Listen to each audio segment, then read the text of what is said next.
Bonjour et bienvenue sur ma chaîne YouTube. Aujourd'hui, je vais vous montrer comment calculer le jour d'ovulation. Beaucoup de filles ou bien de femmes ne savent pas comment calculer leur jour d'ovulation. Si tu as un cycle qui est régulier, si tu as un cycle régulier, je vais te montrer comment tu peux mieux calculer ton jour d'ovulation. Beaucoup de filles ont des cycles irréguliers, mais aujourd'hui, je vais travailler ou bien aider les filles qui ont des cycles réguliers. Donc, si tu as un cycle régulier, regardez bien cette vidéo. Suive-moi, je vais bien te montrer comment tu peux trouver ton jour d'ovulation. Si c'est la première fois que tu me trouves ici sur YouTube, n'hésitez pas à s'abonner, de liker la vidéo. Et ça m'aide et ça me rend fier parce que je vois que je suis en train d'aider beaucoup de gens à travers le monde. Je réponds au nom de Iram Nelson, étudiant en médecine. Si tu es nouveau, n'hésitez pas à liker, de m'encourager. Merci beaucoup. Ok, suive-moi, je vais te montrer vraiment te montrer comment tu peux trouver ton jour d'ovulation dans ton cycle. Nous allons faire deux exercices pour bien comprendre. Prenons l'exercice ici de Suzanne. Suzanne nous dit qu'il a un cycle qui dure 26 jours. Suzanne nous dit qu'il a vu ses premières règles le 2 mars. Donc Suzanne a vu ses premières règles le 2 mars. Elle nous dit qu'il a un cycle qui dure 26 jours. Alors, j'ai fait une vidéo qui montre les filles ou bien les femmes comment ils peuvent trouver le nombre de jours que dure son cycle menstruel. Si tu n'as pas encore vu cette vidéo, tu peux cliquer sur profil, voir mes vidéos et tu vas trouver la vidéo qui enseigne les filles comment trouver le nombre de jours de son cycle menstruel. La vidéo est présente en Kirundi et il y a aussi une vidéo qui est en français. Donc, il n'y a pas de souci, tu vas bien comprendre comment trouver le nombre de jours que dure son cycle. Mais aujourd'hui, je vais aider les filles à trouver le jour d'ovulation. Si tu as un cycle régulier, suis-moi, je vais te montrer comment tu peux trouver ton jour d'ovulation. Donc, si Suzanne nous dit qu'il a un cycle qui dure 26 jours, pour trouver le jour d'ovulation, tu prends le nombre de jours que dure ton cycle moins le fameux 14 jours. Donc, ici, 16 moins 14, on trouve 12e jour. Donc, l'ovulation de Suzanne aura lieu le 12e jour de son cycle. Suzanne nous a dit qu'il a vu ses premières règles le 2 mars. Le 2 mars, alors, va correspondre au premier jour de son cycle. Donc, comme nous venons de voir que Suzanne, son ovulation, nous venons de voir que Suzanne ovulera le 12e jour de son cycle.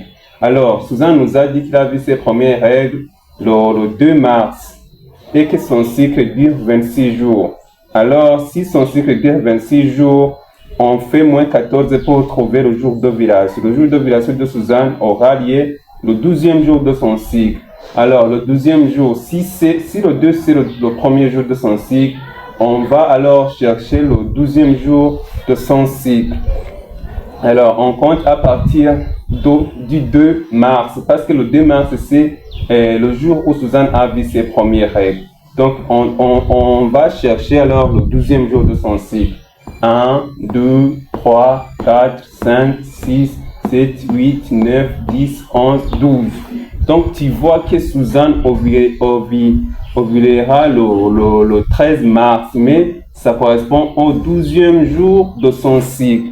Donc, l'ovulation de Suzanne aura lieu le 13 mars. Si Suzanne a vu ses premières règles le 2 mars, son jour d'ovulation sera le 13 mars, ce qui correspond au 12e jour de son cycle.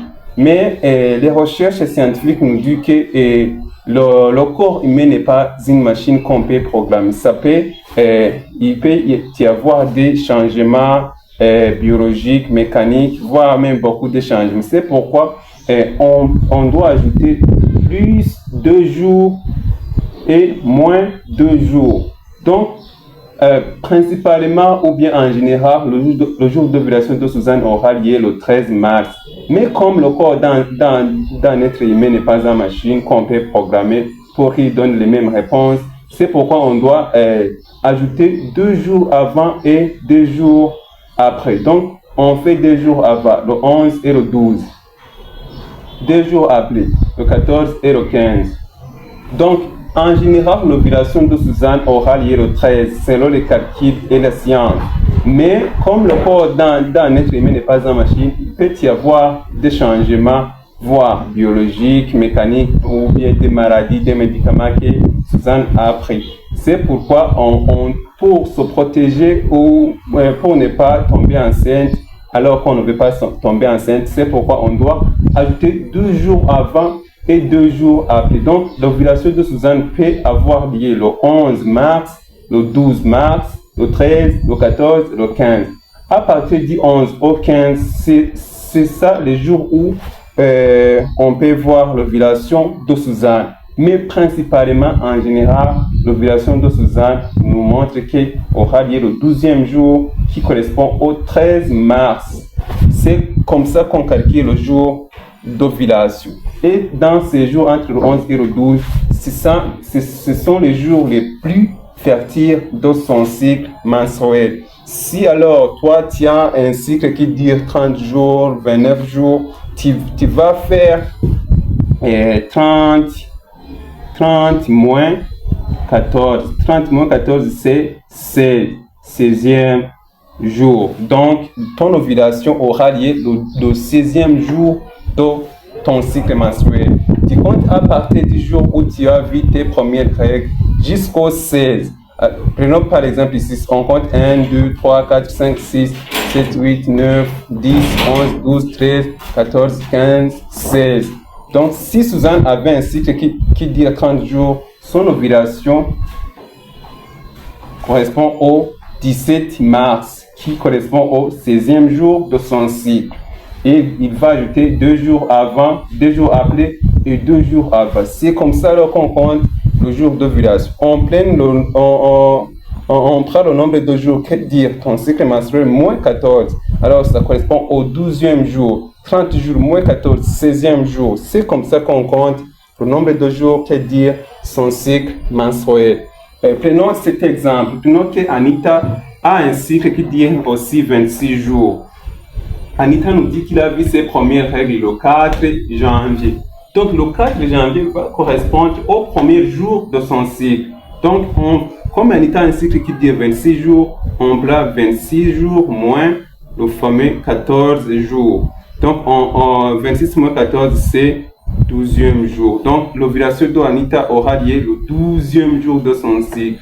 Le premier jour c'était le 4. Donc on compte jusqu'au 12e jour. 1, 2, 3, 4, 5, 6, 7, 8, 9, 10, 11, 12. Tu vois que l'ovulation d'Anita aura lieu le 15 janvier qui correspond au 12e jour de son cycle.